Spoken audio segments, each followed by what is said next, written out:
be a good volunteer, I think you need to be dedicated. I think you need to be professional. I think you need to remember that it's not about you, it's about who you're trying to help. I think you have to have a good sense of humor. I think you have to have stamina, and I think you have to have loyalty. Loyalty to your program, loyalty to your values, loyalty to what you believe in, because a lot of times those things can be tested. You always need to make sure that you're bringing out the best in other people, but more importantly, the best in yourself. People are always watching.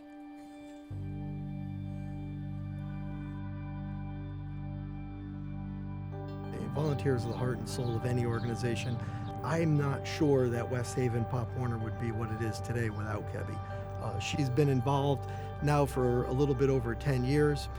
She was just named the Southern Connecticut Pop Warner Volunteer of the Year. Not only is she the cheerleading coordinator, but she also does just about everything we ask her to do. She works so hard. She gives 100% to everything that she does do. You know, when she takes on a task, you don't have to ever follow up on it. You know that it's going to get done, and it's going to get done really, really well. I mean, it's good, you know. I mean, she knows everybody in town, but, you know, we've both been in town forever, you know. Well, she grew up here, so, you know, with her dad being the fire marshal, and her mom was pretty outgoing, too, and I think that's where she got it from, her mom, you know, because her mom did a lot of volunteer work, so that rubbed off on Cebi. You know, it's just, I think it's more, you know, she likes interacting with the community, you know, she likes being out there. We're gonna head over to West Haven High School and help judge the varsity cheerleading tryouts. The new varsity cheer coach is one of my Pop Warner cheer coaches. She just got hired to the job of varsity cheer coach at the high school. So they asked if I would come and help judge their tryouts. So we're gonna head over there. A lot of the girls that tried out today for the West Haven High School varsity cheer team have cheered with the Seahawks program. So it was really important for me to put aside my preconceived ideas of who they were and who they are as an athlete. Hi, sweetheart. Good luck, girl.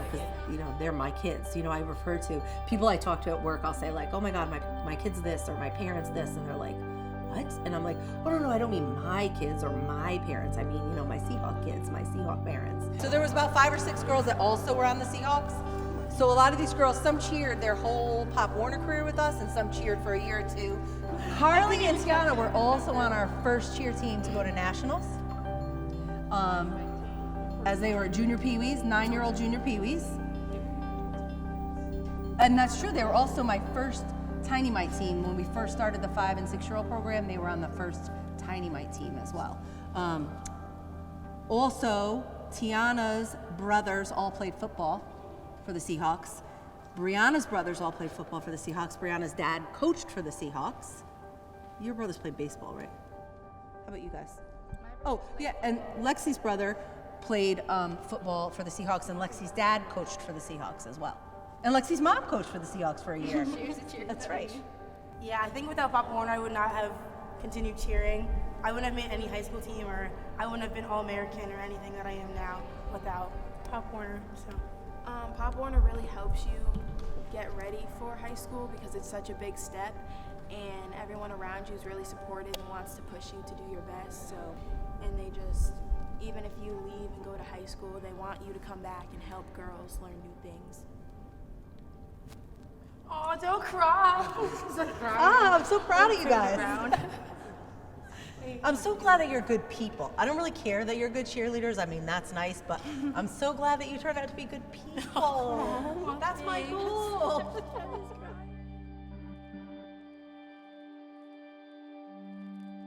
I don't necessarily know if I can remember when I became interested in volunteering. I always just expected that of myself. And I just feel like it wasn't a question. Like, when you have the opportunity to help someone else, you do it. It's just something she's always done, you know, ever since I've known her, you know, she works, you know, over 40 hours a week at her other job, and the kids see what she does and how she handles it too, you know, so I think it's definitely means the world to them, you know. Honestly, she does not make it seem like she's stressed out at all. Like, she comes home from work, she works from 7:30 to 4:30, gets home at 5, then during season, she gets home, and we go right to cheer practice at 5:30, and just seeing what she does makes me want to work as hard as she has. It's really inspiring to watch my mom go to work and volunteer and still be able to take care of me and Megan. And she's always just tries to do the best she can do to help anyone out in any situation.